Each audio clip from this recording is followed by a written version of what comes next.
Good afternoon, everybody. Welcome to Mango's webinar series. My name is Mark, and today we're going to be talking about stress. So, in the modern age, especially with COVID, everyone is experiencing more and more stress. So, it's very important that you learn about it, I think. I think it can be very useful for everybody. So the reason that I'm the one that's talking to you is because I actually have a background in psychology and I have a master's degree in psychology.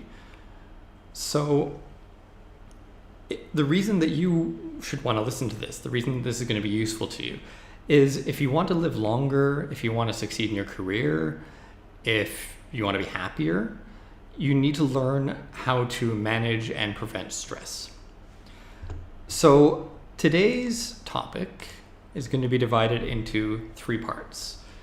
So the first part is understanding stress. I think that's key that you understand what it is. So you're going to learn about the types of stress, you're going to learn about the effects of stress, and you're going to learn about the causes of stress.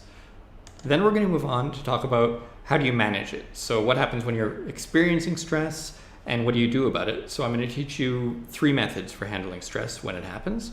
And the third thing is I'm going to teach you how to prevent stress. And this will be the biggest part because I think if you spend time learning how to prevent stress, then you won't have to manage it as much. And if you don't properly understand it, you don't really need to as long as you're preventing it, right?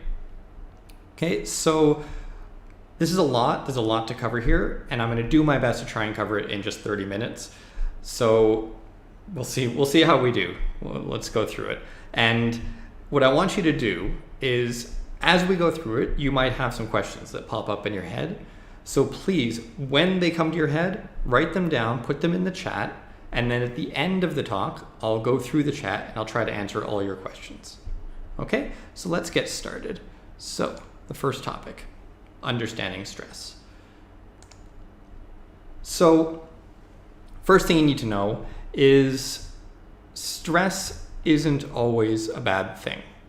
I know that's the way we think of it, that's the way the word is used, but it's not always a good thing. So if you look at this chart here, it's a bit of a complicated chart, but on the bottom you have low stress on one side and high stress on the other side, and then going up you have poor performance to high performance and less illness to more illness. So the way most people think about stress, you think the more stress, the more illness, the worse a performer you are, all that. But it's not that simple. So this is the way it actually looks. So you'll see, yes, when the stress is very, very high, you have poor performance and you have lots of illness. So stress is directly related to illness, we know this. But on the flip side, if you've got no stress, then you also have poor performance and more illness. So the ways you can think about this is something called eustress, which is positive stress. So you can think of this anytime you've had a really happy moment, you're getting a lot of the same effects of stress, but you don't think of it as negative stress, as bad stress. So there's actually two types, eustress and de-stress or distress. Now, for the rest of this webinar, when I talk about stress, what I'm going to talk about is the distress part, the bad side of stress. Okay? But it's important for you to know that to be at your peak performance and experience better health, you want to avoid boredom, which is the low stress part, and you want to avoid feeling overwhelmed. And instead, what you want to have is peak performance. And another way of thinking about this is flow, where everything is going smoothly, you're in the zone, you're awake, you're not tired, you're not bored, but you're also not overwhelmed. That's where you want to be. That's where your peak performance is going to be. That's when you're working at your best, that's where it's going to be. Okay, so it's not about having zero stress. That's the point I'm trying to make. You don't want to have zero stress in your life, but you want to be in control of the amount of stress you have. You don't want to have more stress than you can handle. Okay, now, next thing I want to talk about is what happens with that de-stress. We talked about that in those negative effects. So what are they? Well, in the short term, when you're experiencing stress, you're going to have a higher heart rate, right? You'll feel it, right? If you just check your heart rate when you're feeling stressed, it'll be higher. You're going to have more tense muscles, your muscles tense up. And we'll start with just these two because I'll give you an example.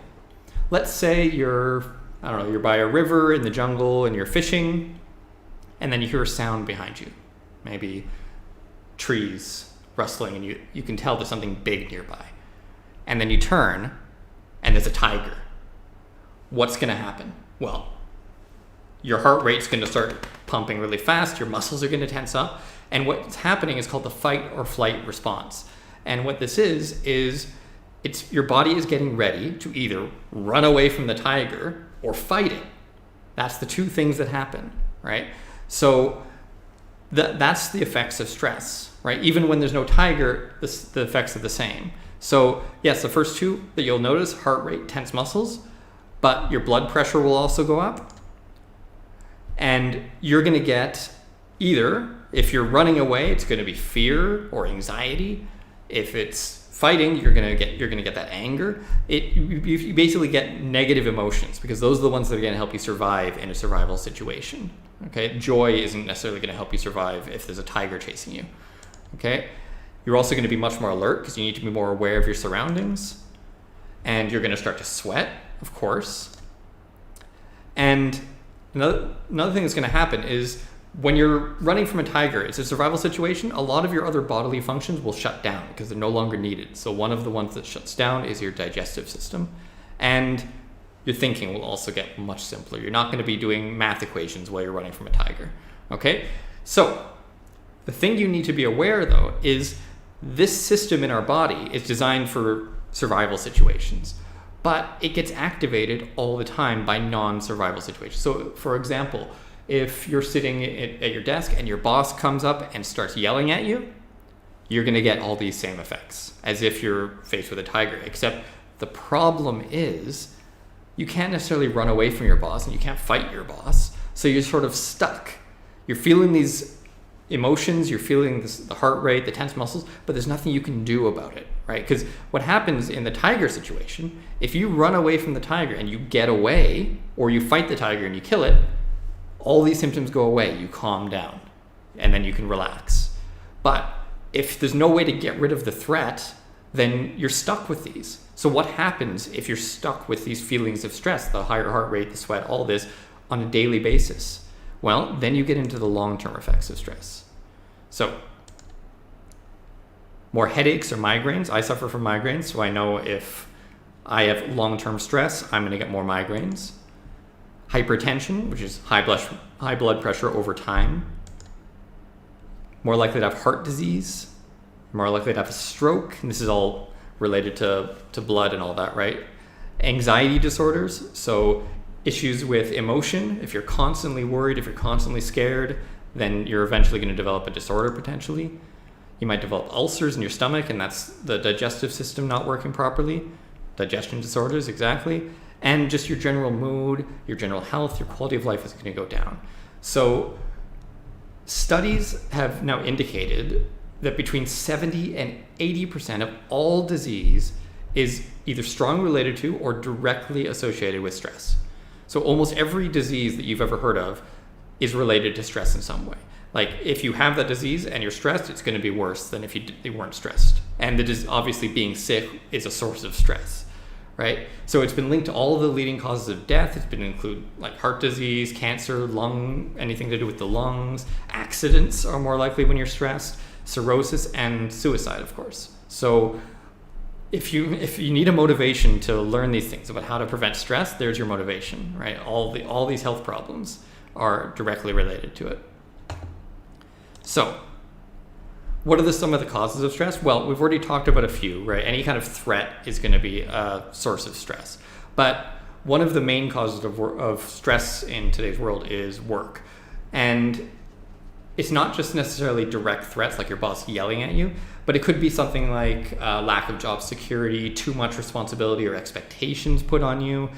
Changes at work can cause lots of stress. If work is too difficult, you're not being shown enough appreciation, you don't have enough autonomy, or just simple things like your commute to and from work or travel because of work can be stressful, or spending too much time on work and not enough time on your home life, that can cause a lot of stress, or just poor work conditions, right? You're just not happy at your work and that can cause stress. So you need to think about these things and how you can lessen those, how you can make those no longer causing you stress, okay?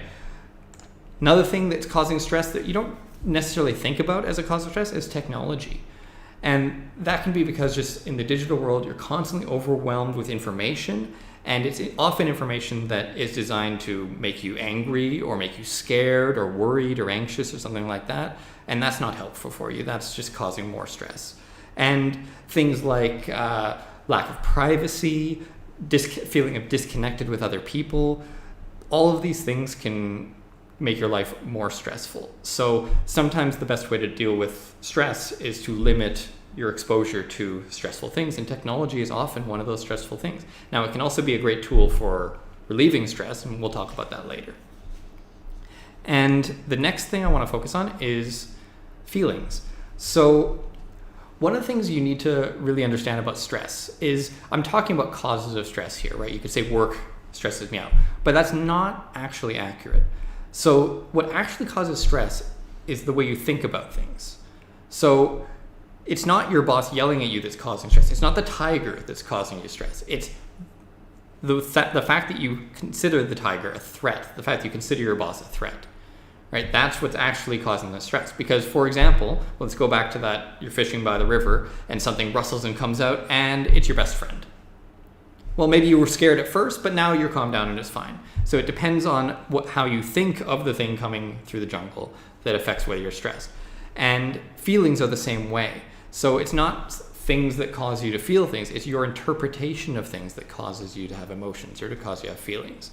So things like feeling unsupported, ignored, rejected, humiliated, disappointed, these are all subjective feelings. They're not objective fact in reality. And if you can change your thinking style, if you can change the way you think about the world around you, you can actually lessen the impact of these emotions. You can lessen the chance that you'll feel them. And then there's things like injustice, which will be more based on your values. But if you're constantly feeling like things are unjust, maybe you need to just stop thinking about those things that bother you, that you can't do anything about. So one of my personal philosophies is to never worry about things that you can't control. And that's something I try my best to live. I try to live by that. It's not always successful, but I that's what I aim for. Then there's things like grief and regret and worry. I'll put those three in the same category, because what those are is worry about either the past or the future, right? So it's definitely things you can't control. So worrying about the past, you can't change the past. What you can do is change your interpretation of the past, change the way you think about it, and learning to forgive yourself, learning to forgive other people. And then in terms of worry, that's, again, worrying about things you can't control. You can't necessarily control the future. You can plan for it, you can hope for it, but you can't actually change the future directly. So sometimes the best way to deal with stress is to stay in the present as much as you can. Okay? Now, what I want to sort of talk about next is the top 10 causes of stress, according to some research. So one of the top 10 causes is death of a spouse. Another one, divorce, marital separation. A jail term will cause a lot of stress. Death of a close family member, injury or illness. Marriage is a major cause of stress, and if you've been married, you probably know. Losing your job is a big cause of stress. Retirement is a big cause of stress, and any kind of health problems with a family member. Those are your top 10. Now, one thing all those top 10 have in common, and they have also in common with things like worry, grief, or a lot of work-based stress, is they all have to do with change. So one thing that happens to people is when change happens, our brains take some time to get used to the change. And sometimes our brain doesn't want to accept the change, won't accept the new reality.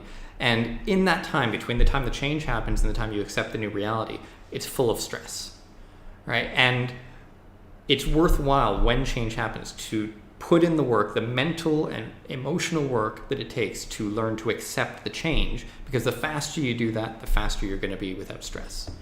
Okay, so next thing we're sort of racing through here. Sorry, I've already talked about these, but there they are. Next, I want to talk about managing stress. So if you failed to prevent it, and you're always going to fail because stress always happens, right? No matter what you do, you're going to experience some stress. So what do you do? What can you do when you're stressed out? Well, the first thing that I'm going to suggest, and this is the number one thing. The number one thing when you're feeling stressed is breathing. And most people roll their eyes when they hear this. Well, yeah, of course you breathe. But I'll explain why this is important. So going back to that tiger situation, if you're running from a tiger, what's the last thing you're going to do? Well, the last thing you're probably going to do is sit down comfortably and take a deep breath. So the way your brain and body work is a bit complicated. It's not your brain just giving orders to your body and your body doing it. It's actually a lot more complicated than that. Your brain is constantly checking with your body to find out how you feel, right? How you should be operating. So if your heart rate's pumping, you're sweating, your muscles are tense, your brain sees all that and says, oh, okay, I guess we're stressed. But if you're relaxed, if you closed your eyes, you're sitting comfortably, and you're taking deep breaths, your body reads that and says, oh, I guess we're relaxed. I guess we're not stressed at all. So by taking deep breaths, you're sending signals to your brain to say, hey, relax. We're okay. It's fine. So if you're feeling overly stressed, what I suggest is you take 3 deep breaths. That's all you need to do. If you want to do more, great. So I want you to do it with me right now. Okay, so I'm going to do 1, and then I want you to do 3. I'm not going to do all 3, okay? Deep in. Very slow out. So 3 seconds in, 5 seconds out. That's all you need to do. You can do it through your nose, through your mouth. There's lots of correct ways to do breathing, but for now, all you need to do is just deep breaths. So do 3 deep breaths. You'll notice a difference. Your brain gets more oxygen, so you get a bit of a natural high, and you calm down. Okay? So that's the first one. The next thing is called catharsis. And this is a constructive way of releasing emotion. So catharsis is usually used with anger. So anger is a very common cause of stress. Just picture someone cuts you off on the road and anger, right? So there's a misguided idea that just letting out the anger is good, but it's not. Misguided letting out of anger will actually just make you more angry. So punching a pillow isn't necessarily the best way to deal with it. So I'll teach you how to do it. The first thing that you need to do is the anger has to be focused on the cause of the anger, right? So punching a pillow because you're angry at your boss, that's not gonna make you feel better. It might make you feel better in the moment, but it's just teaching your body to express more anger. Next thing you want to do is make sure the anger restores self-control. So after you express it, you should feel more calm. You want to focus on trying to solve the problem, remove the source of the anger, because otherwise it's just going to keep coming back. The expression needs to be understandable. So if you're yelling at someone and they can't understand why you're angry or why you're yelling at them, it's not going to be effective. It's not going to be useful. And the last thing is, and this one's the hardest part, because when you're angry, this is the hardest thing to do, is to be non-confrontational. So it shouldn't start a fight. So if you can express that you're upset, that you're angry without making the other person also angry, then you successfully expressed your anger. Okay? And this is very hard to do. I can't go into it in more depth because we don't have time, but if you're interested, this could be in one of your questions. So if you want to know more about this, ask me a question about it, okay? And the third thing I want to talk about is humor. So just like breathing, one of the things you're not going to do when you're running from a tiger is laugh. Right? If you find something funny, I'm not going to go into the details of it, but it changes your brain in a way that you basically are incapable of experiencing stress while you're laughing. It can't be done at the same time. Okay, so I'm just going to prove this to you. I'm going to show you some examples of humor. See if I can get you to laugh. So, my friend asked me to pass her lip balm. I gave her super glue instead. She's still not talking to me. Like that one, okay? What's blue and not very heavy? Light blue. So I used to be a narcissist. Now look at me. Have you heard about the new restaurant called Karma? There's no menu. You get what you deserve. So a man walks into a library and orders nasi lemak. The librarian says, "This is a library." The man says, "Oh, sorry, I'd like to order some nasi lemak." So when you look really closely, all mirrors look like eyeballs. What's the difference between an envelope and a window? Nobody looks at you funny when you lick an envelope. Before you criticize someone, walk a mile in their shoes. That way, when you criticize them, you're a mile away and you have their shoes. Want to hear a joke about a broken pencil? Never mind, it's pointless. So hopefully you laughed at some of those. And anytime you're stressed, if you can get yourself to laugh, that's a start. That's a start to calming you down. It's not going to solve all your problems, but it's a start. So in the chat, what I want you to do, write down how you handle stress. So when you're experiencing stress, what do you do about it? And hopefully some of your ideas can help someone else. All right. So the point is, how do you deal with stress? Basically anything that relaxes you. Anything you wouldn't do when you're running from a tiger will help. Okay? But these three that I've given you are healthy ways to deal with stress. Now, the big one, this is what we're going to talk about for the rest of the webinar, is preventing stress. So what I'm going to tell you here is 12 different ways to handle your stress, plus 3 different ways of thinking. So we're going to start with the 3 ways of thinking. So I already talked about how the way you think actually affects your stress. It's not the thing that's stressing you out, it's the way you think about it that stresses you out. So the first thing you need to do is you got to build up your resilience. Now, how do you do that? The first thing you can do is try to build up your self-esteem by not putting yourself down, not focusing on the negatives about yourself, by treating yourself the way you would want to be treated, by treating yourself the way you would treat someone you love. That's one of the things you can do. The other thing you can do is just simple things like savoring the positive. If something good happens, take a moment and savor it. Think about, wow, that's awesome, or wow, that's beautiful, or wow, that's amazing. Okay? So anything you can do to build up your resilience. So resilience is your ability to bounce back. Your resilience is the ability to take a hit and get back up. So learning to do that is really, really useful. The other thing you need to do, and I've already talked about this, is you need to manage your emotions. So managing your emotions means not letting your emotions control you. Yes, you might experience emotions, but it doesn't mean that just because you feel something, you need to act on it, right? You might not be in total control of what emotions you feel, but you should be in total control of the actions you take. So even if you're really angry, it doesn't justify acting on that anger. Even if you're really sad, it doesn't justify acting on the sadness. So if you can control the actions that result from your emotions, that's a start. The other thing you can do, of course, is control your interpretations of things that cause the emotion in the first place. So recognize that just because you feel something, it doesn't mean that that's reality. Okay? Now, I can't go into too much more detail of this. It's really complicated, actually, how you do this. But be aware of the emotions that cause you the most stress and think about how you can prevent those from either affecting your actions or experiencing them in the first place. And the third one is you need to avoid thinking traps. So things like overgeneralizations, all or nothing thinking, jumping to conclusions, over magnifying things, always thinking about the way things should be instead of the way things are, reasoning based on emotions, taking blame for everything or taking credit for everything, or thinking everything's your fault. These are all things that you need to avoid. None of these are based on reality. They're not good ways of thinking. They're all ways that are just going to lead to stress. So if you can do these 3 things, then that's a start. It will build it. What you're doing is you're sort of training your brain to be able to handle life better. And these things are not just useful for stress. They're useful for everything. Okay? Now,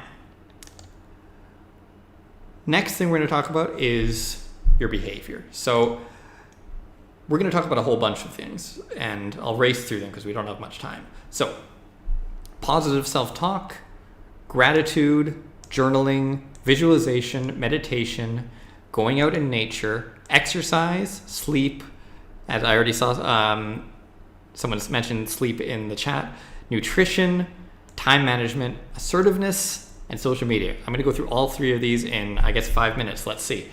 So, positive self-talk. So this means that you basically avoiding negative talk. So you have an internal monologue, you talk to yourself probably. So why not make that talk positive? It's going to feel weird when you first do it, but if you get used to it, maybe after a few months of doing it, it's going to just start coming naturally to you and you won't need to make any effort to do it. So just talking positively to yourself, telling yourself you can do things. And the other thing you need to remember is your brain doesn't understand the word no or don't. It doesn't understand don't. So if you say, don't think about chocolate, if you're trying to avoid eating chocolate, don't think about chocolate. What your brain hears is chocolate. It doesn't hear don't think about it, just hears the idea of chocolate. So instead of not thinking about one thing, what you need to do is direct your thoughts to something else. So instead of saying don't think about chocolate, say think about healthy eating, think about not wanting to be fat, whatever it is. Okay?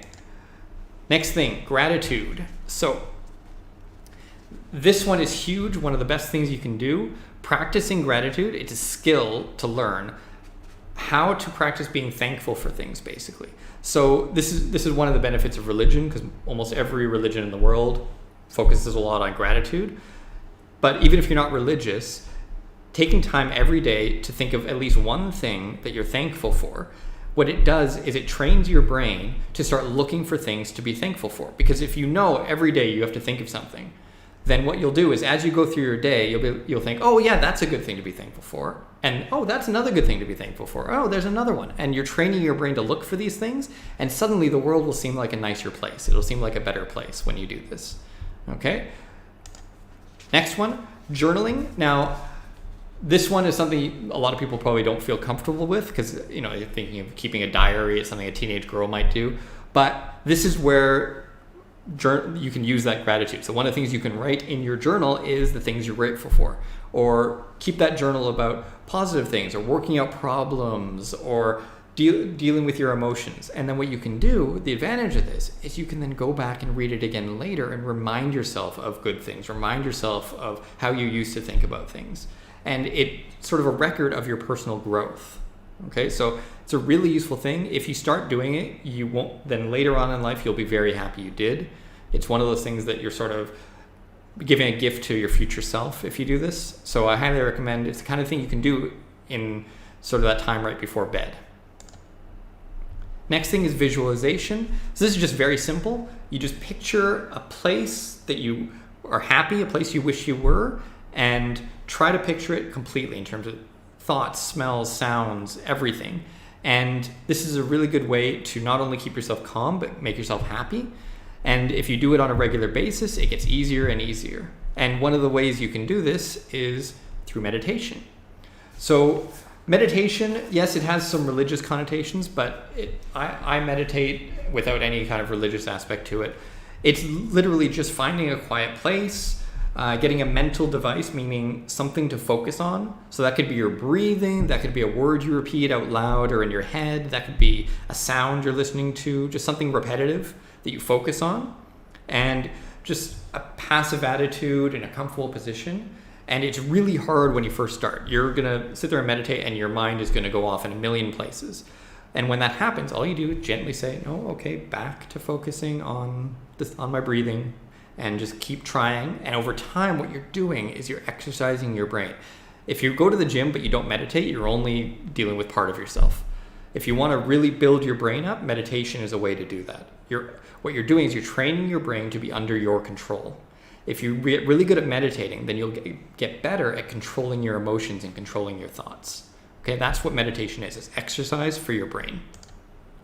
Okay, next thing is nature. This is one of my favorite things. There's a picture of me hiking. So the advantages of nature is obviously exercise, but also sunlight. Sunlight is really good for you. I know people are worried about getting too dark and getting tans, but I'm not saying you need to go get sunburned, but going out in the sun is actually really good for you. It improves your mood. Even getting sunlight on your skin is actually really good for you. I forget what it's called actually, but there's something in your skin that reacts well to sunlight. And people that live in cold weather countries know this, but during the winter when there's no sun, people get depressed, people get sad. So getting a bit of sunlight, if you can every day, in Malaysia that's perfect, it's certainly possible, getting sunlight almost every day. So try to get a bit of sunlight every day. It'll keep your mood up and reduce stress. Next one, obviously exercise. So exercise has tons of benefits. Puts more hormones into your system that help with stress, better sleep, better concentration, strength and stamina. And one thing, you don't have to go to the gym. You don't have to have a gym membership. You don't have to take 3 hours out of your day or whatever it is. You can exercise at your desk. You can do yoga stretches at your desk. There's nothing stopping you. If you have privacy and 5 minutes, you can do jumping jacks or push-ups or something like that. You don't need equipment. You don't need anything else. The only thing stopping you from doing exercise is motivation. That's the only thing that could stop you. There's really no excuse otherwise. Okay. Next one is sleep. There's no picture here because you shouldn't be able to take a picture of yourself when you're sleeping. It should be as black and dark as you can make it. No screens, no light from a window. If you get blackout blinds, that's the best thing. And I recommend no screens for an hour beforehand. No coffee after work time. So in the evening, no coffee or caffeine of any kind. Making sure your bed is comfortable at the right temperature for you. And a big thing is also the bed should be only for sleep. You shouldn't be watching TV or doing anything else in the bed. Well, maybe one or two other things, but basically nothing else in bed except sleep, because what will happen is your brain associates places with activities. So if your brain only associates the bed with sleep, you're going to sleep better. Okay. Another thing to do is if you can't sleep, if you're lying there tossing and turning, get up, go do something relaxing, and come back when you're ready to sleep. Again, you don't want to associate tossing and turning with the bed. Okay, next thing, this is a big one. I'm already over time, so I can't go into too much on this, but nutrition is huge. So you've got 90% more bacteria in your body than human cells. So you're 90% bacteria. I know this is probably weird to hear if you haven't heard it before, but you are. And most of that bacteria is in your stomach.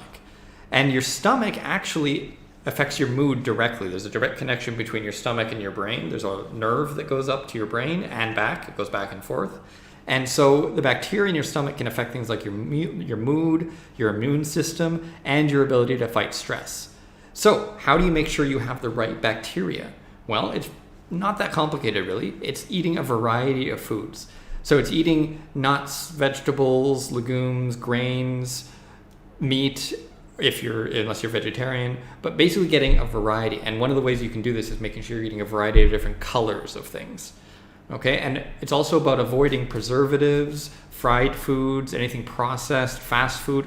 Those things are going to put bad gut bacteria, things that make you less happy, more stressed.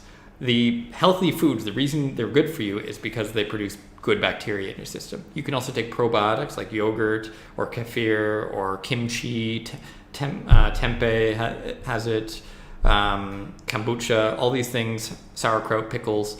So these are all good things that can put good bacteria in your system. Okay, I wish I could go into more detail. This is a topic I care a lot about, but I have to move on. So next thing, time management. So I've already shown how important it is because I'm running over time on the webinar. But if you learn to manage your time, just keeping something as simple as a schedule for yourself, a daily planner, can really change your life. If you're someone who is always late for things, that's causing so much stress in your life, right? If you're always running late, that's going to make you stressed out alone. Or if you're doing things last minute, right? This is something that I obviously need to work on. Next one is assertiveness. And this basically means standing up for yourself, protecting your own needs, speaking up when you need to, but also being respectful of other people's needs. So not being aggressive, but standing up for yourself, basically. Standing up and being counted when it's your turn to speak, when it's the right time to speak. And this will prevent those times this will prevent a lot of regret, first of all those times when you said, oh, I should have said that. Why didn't I speak up? Why didn't I say that when I could have?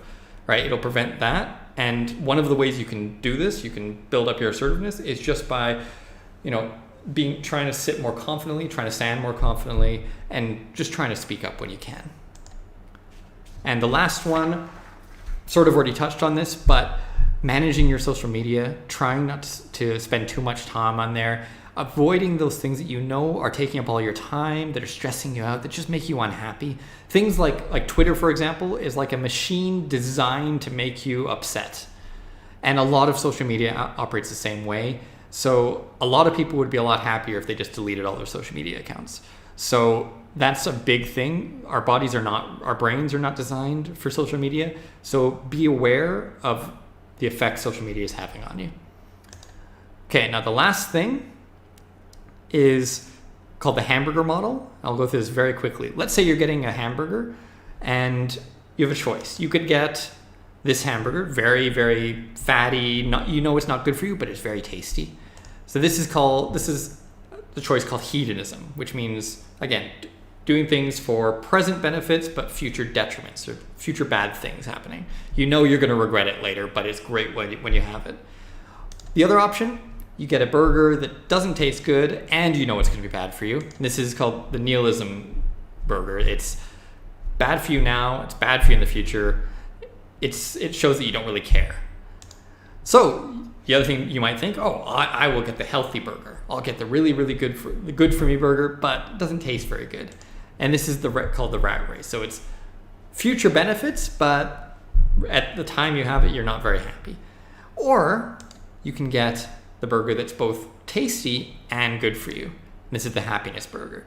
So I've given you a whole bunch of things you can do to avoid stress, but you're not going to do all of them, right?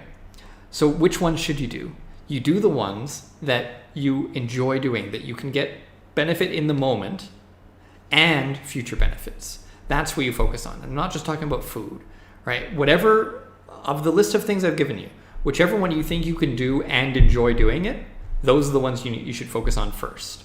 Get those handled. It takes about 3 months to build up a habit, so don't give up. Give it 3 months. And then after those 3 months, then maybe you can try another one. And you can add in a few that maybe you don't enjoy. But start with the ones that you really enjoy. Okay, so we've got a little bit over time, but that's okay. 3 topics we covered: understanding stress, so managing stress and preventing stress. So understanding stress, you learned about eustress and de-stress. So the optimum point is when you have some stress, but not too much. The effects of stress, so short term can turn into long term very easily if you don't eliminate the source of stress, you don't manage your stress properly. And we talked about all the different causes of stress and how change can be a big one. Talked about breathing, so slow things down with a deep breath, letting your anger out effectively, and humor. And I see in the chat some of you have given me yours, so sleep, deep breath, sit and do nothing. Yep, for sure, that's huge. Chat with friends, colleagues, that's a huge one. If you've got a friend that calms you down, that helps you relieve stress, that's huge. Take advantage of that. And preventing stress. So change your thinking, try to be more resilient, use some of those 12 behaviors. If you can do all 12, you're going to be a very healthy person. And follow the hamburger model. Choose the happiness option. Okay, so let's see if anyone has any questions. So Swan has asked, this is good, can I share this webinar with friends? We'll have to see about that. I'm not sure about it. You have the webinar link, so there's nothing I can do to stop you from sharing it. So we'll just leave it at that. Any other questions? So I hope that you can take some of this. I hope there's some things in here you didn't already know and you can take into your life and just make you happier. Because that would be huge for me. If I can directly cause someone's life to be happier, more fulfilling, get more meaning in your life, then that's great. That's fantastic for me. So I hope this is useful for you. I hope you enjoyed it. And I'll see you all next time. Thanks, everybody.